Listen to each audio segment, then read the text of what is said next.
I'm bare. Oh shit, I screwed up. Oh, good, good, good. Well, this is episode 73, so no one expects us to have our business sorted out just yet. Yeah, I don't know. I think my shit screwed up. I, Maybe. maybe I don't know. No, I think I got it right. Sweet. It came up with some jumbly characters for my title name. I was like, I didn't do that, but then it's like Hmm. working. Hmm. So we're doing a shorter episode because for a lot of folks, an hour is kind of difficult. And then we'll pre-tape a show for tomorrow that goes into depth on one topic. Tomorrow's topic is going to be how to Turo, Bro. a subject on which Bear is quite an authority. Yeah, we'll see. We'll see. You guys can tell us. And part of it is also that for a lot of you, the news is no longer news by the time we get to it. And that's why I don't cover as much Tesla stuff, is because, especially for Tesla fans, they're super engaged and they already know all these things. Which is why we try and get out into the world a bit and find some other stories from other brands. And the true leader in EVs, who would that be, Bear? Mrs. Barra. She Barra. is the leader. Yeah. The, yes, I and we had some more Hummer spotting this week. I saw Oh, one you did. yesterday, and Riley saw one today. So let me guess, red and black. So close. If Darn it. they were white. Yeah, both Oh, of them. no, really? Yeah, they were white. I feel like I might have seen one or all of them white before. Yeah. I'm probably on my 15th spotting. Funny. Every Funny. one of them has been white. Everyone, So everyone.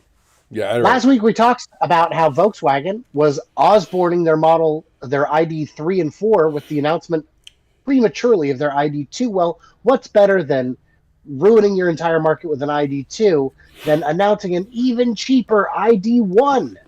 Yes, I heard that next week we're going to be announcing the ID point 5.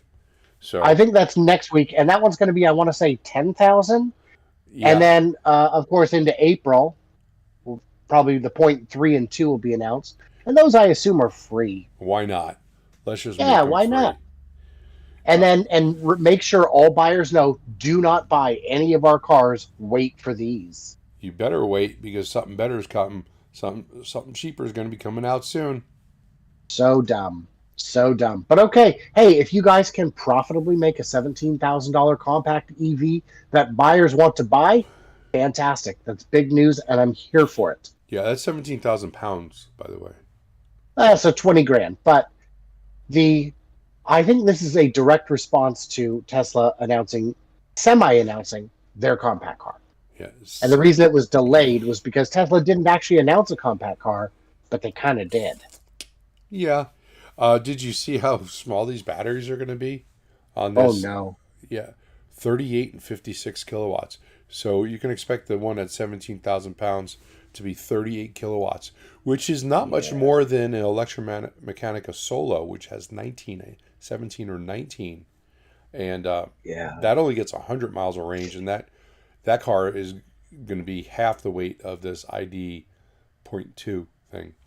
So And I mean, there are hybrids with 38 kilowatt hour batteries. are there? Probably. Someone can tell us in the chat. Tell me. I must know. Anybody else got some new cars? Of course. Audi has a gazillion new cars. Of course. And this is a very beautiful car that we will never ever see on the road. But before we talk about it, I have to give a big old WTF. What is coming off of that driver's side window? So the doors are of a size that would not permit that window to roll down, I think. I think that might be a seam like the old Subarus had with that little goofy Uh huh. window in it. Yeah. So that maybe that's what it is that's how you get the windows small enough to roll down while maintaining the panoramic views.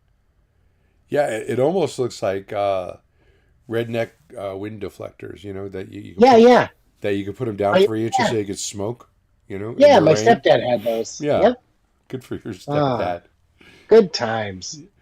Yeah, Good a times. beautiful car, except for that window situation. I'd love to see what that really has going on there. So Because, they're going to launch 20 new cars in the next 2. Oh, you just totally paused. What happened to Brian? How? Oh, Brian? Yes? Oh, Yes? you totally paused. You went, Oh, did I? Audi's Uh, gonna announce 20 new. And 20 new cars. Over half of them will be EVs. My question is, how? what was your question? You cut out again. How will they do it? How will they get half of the? How are they going to get 10 plus new EVs in 2 years? Because they're going to lie about it. They're gonna do it. This is how they're gonna do it. They're gonna make a derivative of each one. Like the Model 3 has the long range and the short range. So they'll consider that to be two. Oh, you throw in a performance, that's three. So they're going to take in, let's say, call it the Q4 e-tron, and then they're going to have a Q4, another level, and another level, and another level. Grand Touring. Yeah, a Grand Touring, a Touring, Laredo. a Pure, a GT. Uh-huh. And An those are, Ocean. yeah. Mm-hmm. So yeah, that they're just it's just a bluff. It's a bait and switch. It's not going to be new models per se. It's just going to be different trim levels, and that's the only way they're going to do it. Because if they're going to have new models, it ain't happening. 20 with over half. Come on. Oh, by the way, I did a poll asking the viewers how many.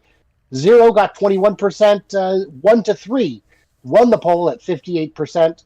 4 to 8 got 5%, and 9 plus got 16%. Have you no faith, my friends? Have you no faith? I have no faith. I don't. I would bet my Yeah. hairpiece that they will not get it out. I will take that bet because I need one desperately. Okay. And I don't. So I don't know why I bought it. well, people buy Merkins for different reasons. Did you know that Ford has recalled 1.5 million vehicles to fix them brake hose and wiper arms? Yeah, apparently the brake hoses can leak. Obviously, this isn't big news all over the place because it doesn't say Tesla recalls 1.5 million vehicles, or Lucid, or Nikola, or Rivian. It says Ford, so it's not going to be big news. But the good news is that my car was not on that list. I was wondering what percentage of your Fords are currently under recall. So it sounds like only, what, a third? No, I have one that just came off of recall. The Bronco Sport. Oh, you got it. Yes, I got it, and it booked up right away. I've got Nice. 4 or 5 bookings for it, so I'm happy with that. I do have a 2017 Ford Fusion, but it is a hybrid, so it may not fall under there because it probably has different types of brakes because of the regenerative braking. So Perfect. I may have sneaked by that one. So yay me! And the Bronco is such a cool looking truck. I'm No. not surprised it's going out. No, it's not. It's a Bronco Sport.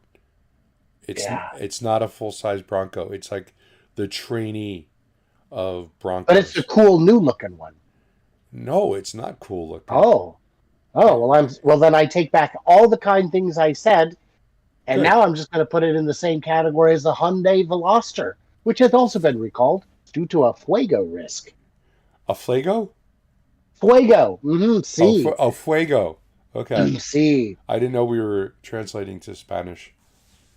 We're dipping in and out. It's Oh. kind of nice. John wants to make See. sure. Did we mean Velociraptor? And yes, I meant Velociraptor. Now, Hell yeah. these stories normally you wouldn't hear about them, but the circles I hang out in social media have a lot of Tesla people in them, so they constantly will post these. Oh, you're not interested in this? These are normal things that happen every day. Well, you guys are always posting the anti-Tesla stuff. This is normal. Yeah, it's very common because my Bronco, it came off of the recall was for a fire risk. Yeah. Chance of fire, explosions, death, mayhem, everything like that. But you not really big news in the news, but yeah, I lost use of that vehicle on Turo from the end of November until just about a week ago. So yeah, that was pretty big for me. So That's painful. Yeah, it's a But real kick in at the least it shorts. wasn't. At least you got it back and it wasn't wrecked. Do you know that EV batteries lack repairability, leading some insurers to junk whole cars even after a scratch? Yeah. Um, I don't know if they're totaling them because of a scratch. That sounds dishonest, Lawrence Richard. Oh, his name's Larry Dick. God. That makes sense. That There. makes more sense. Let's just be happy his first name isn't Harold. It might as well be. That's clearly his middle name. Yeah, so, uh, like I've always pointed out, if your EV battery is substantially damaged, it will be replaced. They will not repair it. It is not safety guaranteed at that point. But if your car is damaged to such an extent that the battery is damaged, you probably got a lot more damage going on. I don't know. Wouldn't I you say? I would not say that because it is Okay, possible. It is possible, like, and I've seen this running over something in the ground, like let's say a steel rod, like piece of sure, rebar, and it just punctures an area of the battery. Let's just say it's even like in a corner, you know. Uh, sure. there definitely could be better ways, but there'd be more expensive ways to make these so that you could replace sections of them. Um, or even if you just split them in a half, so that they were, instead of one large battery pack, it was two separate battery packs. Um, so if So, one failed or was got into had to be replaced, you can just replace one section because of damage. so Sandy was addressing that question. Sandy Monroe from Monroe and Associates addressed that question because the BMW i3 was made exactly that way. It was very serviceable, in part because they didn't know how much warranty repairs these things were going to need. So we should design it in such a way that we can replace modules, replace cells, do whatever we got to do. And what they found was that it added a lot of complexity, a lot of weight, and a lot of cost, and a lot of time to manufacturing, and didn't add much in terms of actual serviceability because, for the most part, these are extremely rare incidences. So, incidents. So, they it ended up being not an effective way to build them. Okay, and I don't doubt that. Uh, so my question, another question I have, it two questions. One, if a battery pack on the bottom was to get scratched and someone was obnoxious enough to file a claim, the insurance company has to repair that, right? Or No, don't? they have to assess it. If Okay, somebody rear ends you in a parking lot and there's no visible damage, you can ask the insurance company to assess it, but they're not going to replace your bumper. right. But if there is damage, they will replace it. So if your bumper gets scraped, they're going to repair or replace the bumper. If the Sure. bottom of your battery pack bottoms out and gets a long scrape on the bottom, and you go, well, I want my battery looked at, and they go, okay, well, it's been scraped. Well, repair the cosmetic damage. Do they have the option of saying no? Um, I assume so because it's underneath the car. I've never. I mean, you'll get scrapes under cars. It just yeah. I don't think they would be under any obligation to do more than what's required to ensure that it's safe and functional. It All doesn't have right. to look the same. It's not a show car where you're putting it up on the lift every day. Okay. Well, then my next question.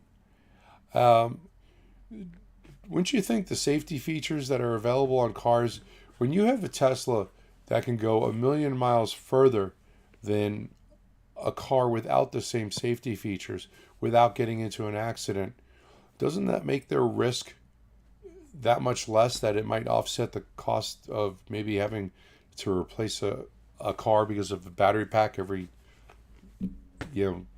10,000, uh, I don't know, whatever So whatever time frame. So I should inform the audience that we both have colds. Yeah. We assume we caught it on the show last week, which wasn't even in person. It's a little weird. So my head is a little cottony and cloudy today, and I apologize. And I don't know if yours is because I can't tell, but I feel like we're a little out of sync in terms of understanding each other. So I don't know the answer to that. I don't know how I'm, the I'm having longevity is I'm having dictated. another cough drop. That will Well, help I'm me. having what Europeans say tastes like medicine, root beer. I agree. Uh, did you know that South Korea is going to build the world's largest chip center with $230 billion investment from, I believe the CEO's name is Samsung? No, No, no. it could be. Um, that's not unreasonable now that I think about it. Hey, earlier we were talking about where they're getting all that money from, and I think I may have it. I I think this guy was on the Squid Games. I think, Oh, that's it. yeah, That's how they got enough money because 230 billion, quarter trillion, that's a little bit of change. I looked it up. Samsung has close to 100 billion cash on hand, but that deficit is tremendous, and you don't want to spend all of it. But there is government financing, and it says it was not immediately clear whether the previously announced investment would overlap with the one announced Wednesday by the government. I assume it will, because otherwise, taking out a loan for 150, 200 billion dollars would be potentially catastrophic if anything goes wrong. could you imagine the monthly payments on that? No, no. Even at 12%, it'd be $10 billion. That's all. 12%. Yeah. Or $20 billion. Yeah. That's more than their annual cash flow. That doesn't work. So, yeah, so that's good. That's good news. We need that. We need more chip fabs in more countries, more diversification, more competition. It's all good. Yeah, but there is a lack of diversification there because when it comes down to it, it's going to be Taiwan and South Korea that have all the chip manufacturing besides And besides China. doesn't Japan have some? I'm sure that I'm they not sure. do, and we do Yeah. here. We do here in the United States, Yep. with Intel, but the majority of it seems to still be with Taiwan and South Korea. For And sure. and if you get the Chinese and the North Koreans get all riled up, and something happens uh, with those two countries, they want to devastate Taiwan and South Korea. Don't hit their people, hit their chip manufacturing facilities. Yeah. That huge hit on their economy. The world economy. The world economy. And then who makes all the chips? Oh, well, China makes all the rest of the chips. Okay. Mm. It's scary. So clean electricity to reach as high as 90% by 2030. It's interesting. I think this number might be a little optimistic. But then if you look at their estimates for what EV adoption will be, they're thinking, oh, we might hit 20, 22% by 2030. So I'm not sure. It feels like very different people making all these estimates. Do you think we'll hit 90% No, by 30? no, No, no way. no. In this article, they said they took the high end of the estimates by doubling each year what we were going to add. They went. I don't know. This is a government estimate, so maybe they were just trying to make everything look like flowers and roses, or whatever that expression is. Uh, Yeah. because I don't see this. Hey, yeah, it'd be great, but I just don't know about that. Yeah. Yep. I agree. Do you know that there was a rule that was made a couple year or two ago? Maybe it was last year, where California said we're going to phase out completely, not just the sale of new diesel big rigs, but also we're going to put a 20-year expiration on their use at all. And there's a appeal was filed, and the EPA has ruled nope, they're allowed to set that rule. So the Yeah. clock is now ticking for diesel big rigs, California. Yeah, So does that apply to Class 8 trucks, or is it anything I below believe that? so. I believe so, but they've got 20 years to make the transition. And But the good news is, yeah. but- so how does that work? They can't register them in California, So, or they can't drive through the state.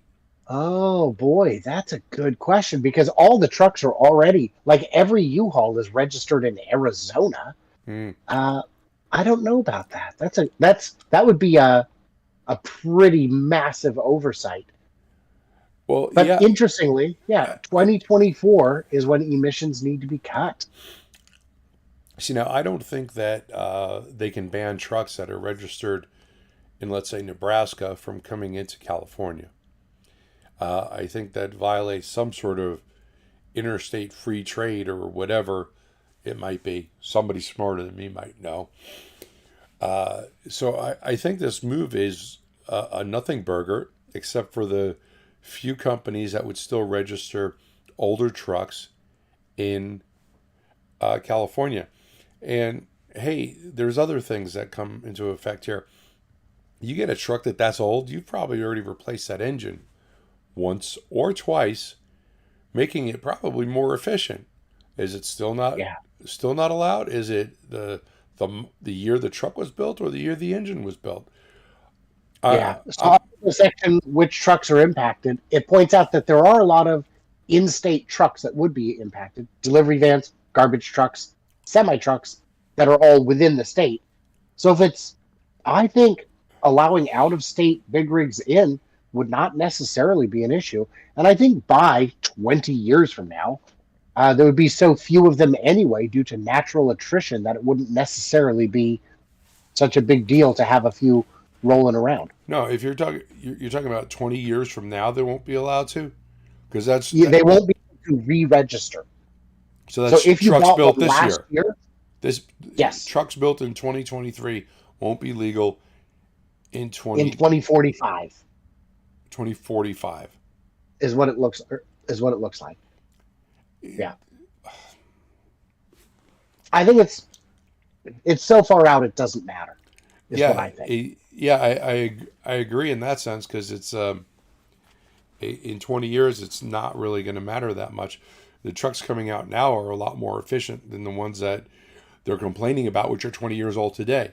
Because they're talking about trucks that were built in 2003 are probably pretty crappy compared to the ones that are being built now. And Yeah.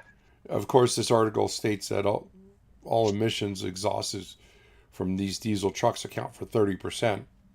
Should we even talk about that? If you want to, Bear loves these numbers because did you know that all 10 types of pollution each cause the majority? So Mm-hmm. that's like 700% pollution. And when the numbers add up like that, I can see why we need to take action. Yeah.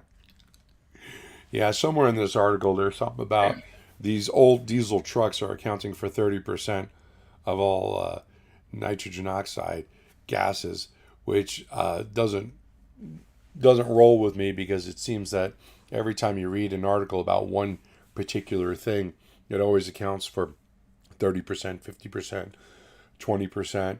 But if you were to add up all these numbers, and we're talking about car emissions, we're talking about taxi emissions, we're talking about cow farts, uh, anything that is going to have emissions always accounts for a majority of the emissions that we're trying to get rid of. And like Brian said, they add up to 700%. So it makes you start to go, what are we talking about here? Are we talking about real stuff? Or you just want to make a clean environment? Do that, but don't say it accounts for the majority of the pollution.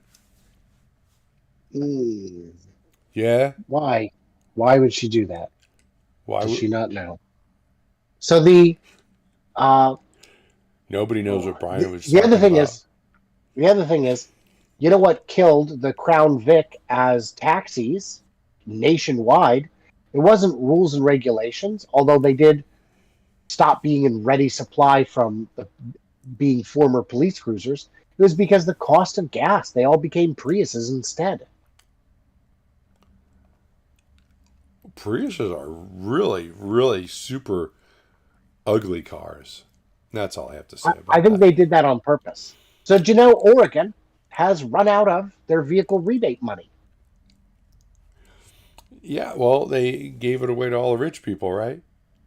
Well, that's the fun thing is I did find in here they were bragging. Oh, 1 in 5, 1 in 5 of the credits went to low and medium income families. I find it. Why don't you find And it? man, why don't I find it? Because my head is clouded. Uh, no. Anyway, 1 in 5. Mm-hmm. 1 in 5. So, does that bother you? That means that 80% of the people who got it were above moderate income. I'm not sure if that's what the objective was. If it was just to get any electric cars on the road, I mean, I think just putting up more chargers would have done it. Yeah, And I I did don't look up the I don't think definition. Go ahead. I don't think the goal of this bill was for low income people to go out there and buy cars that No. EVs. They were there to get more EVs on the road. Yeah. And I wouldn't sweat the things like that. A fifth of the rebates went to low or moderate income households, and probably the majority of that fifth went to moderate income households because low income households shouldn't be buying a $40,000 or $50,000 car because that's going to be probably more than what they're making in a year. Don't sweat the small stuff. It's not what's important for their goal. Their goal is to get more EVs out there. Yeah. Yep. Yep. And it worked. Yeah. Low income community. My God, woman, I am going to power off. I don't know what on earth she thinks she's doing. I still don't know who he's talking. You got a ghost? Yeah. My phone keeps ringing, so I have turned it off because a low income community means a medium family income with less than 50% of the area median income. Anyway. So wait. Yeah. Did you just say it's based on the area? Area income. Mm-hmm. So it's not based on. So if you live in a rich neighborhood, but you're like the poorest of the rich people in that neighborhood, you would be low income? Yes, that's right. Yes. That is actually me. My God. Let me find out what's going on here. All right. Brian has some sort of. Somebody better be on fire because I'm in the middle of a live show, honey. What's going on? And he doesn't have mute. Does he have mute? Oh, okay. Well, okay, cool. Digital Blade. I am on a live show, so I will talk to you soon. All right, let's watch him, I guess. You should have tried that mute button out. No, you should throw it. To my surprise, I was unaware that it is raining. So that is what is critical enough to disrupt the show. There we go. Wait a minute. You're lying. You're lying. We were talking No. about the weather earlier, and you told me it was sunny out. It was, and now it's raining. Hey, my phone's ringing now. Should I get it? Look, my phone's ringing. It certainly hurt. It's your wife calling me, telling me what the weather is. So come fly up and grab me. So, grab me. Do you know Waze is going to be directing you to charging stations that are specific to your EV? Well, that's good. Another app. Or the same app I already have. A lot of people have Waze. Yeah. Well, the funny thing is like this article literally starts off, you might need one less app if you install this app. The Paperwork Reduction Act, I need you to sign a piece of paper here. Yeah. Yeah. That's brilliant. So I'm not sure. I mean, I don't think this is like super incredible. Unless you're renting a car, you probably know how to find charging stations. And maybe it's your first week with an EV. And maybe you might need this. But once you've got an EV, you kind of know where you can go and kind of figure that out fairly quickly. For example, the Polestar, the Mustang Mach-E, the Hyundai. I know I go to Electrify America. Guess where I go with the Teslas? Electrify America. No, but you were very So close. close. You're so close. So I'm going to give you a cough drop to help you here since we obviously passed our cold. Ready? Ah, I missed it. Oh, God. So the I hope the so mouse the doesn't find it.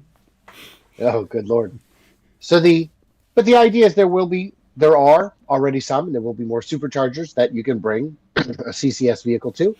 And I mean, technically with a Tesla, if you've got an adapter, you can go to any charger except the Chatamo ones.